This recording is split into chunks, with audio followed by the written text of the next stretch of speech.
क्या आपको पता है कि आप जिस खूबसूरत सी दुनिया में रहते हैं उसकी शुरुआत कहाँ से हुई? तो चलिए इससे जानने के लिए हम समय को रोकते हैं और पीछे चलते हैं। पीछे यानी कि बहुत बहुत बहुत पीछे। चलिए समय को रोकते हैं और पीछे चलते हैं।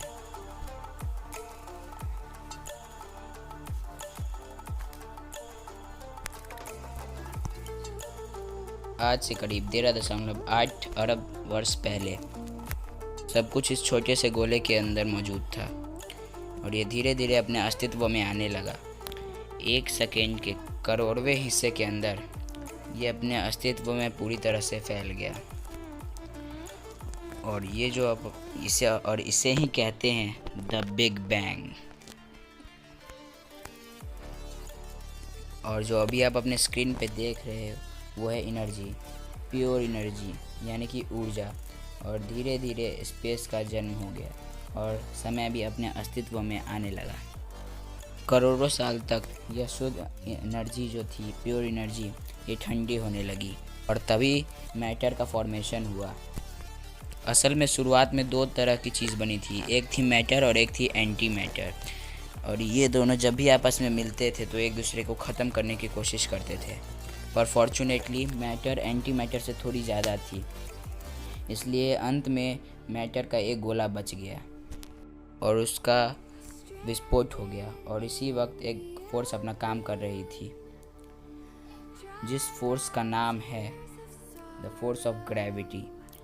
शुरुआत में ब्रह्मांड में हाइड्रोजन की मात्रा बहुत ज़्यादा थी और ये ग्रेविटी इन गैस को एक जगह कंप्रेस करने का काम करती थी। और इसी कंप्रेशन की वजह से जब एक जगह का तापमान लाखों डिग्री तक पहुंचा तो उस वक्त का नज़ारा कुछ इस प्रकार था। जी हाँ, ये था ब्रह्मांड का पहला तारा, जिसका दृश्य कुछ इस प्रकार था। और शुरुआत में इसी तरह 200-300 तारे बने और धीरे धीरे ये कुछ करोड़ों साल के अंदर ये करोड़ों तारों में बदल गए।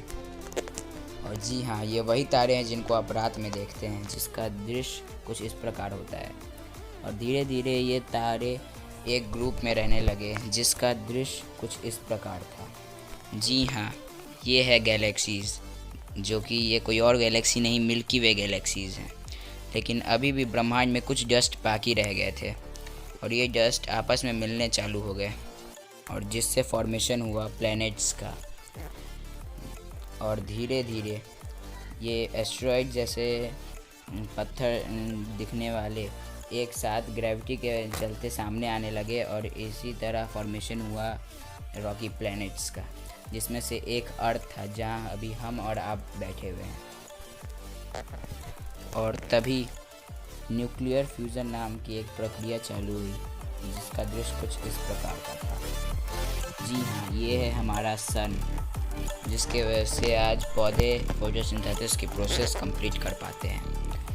और धीरे धीरे हमारा सोलर सिस्टम पूरी तरह से जैसे अभी दिखता है वैसा दिखने लगा, जैसे कि ये।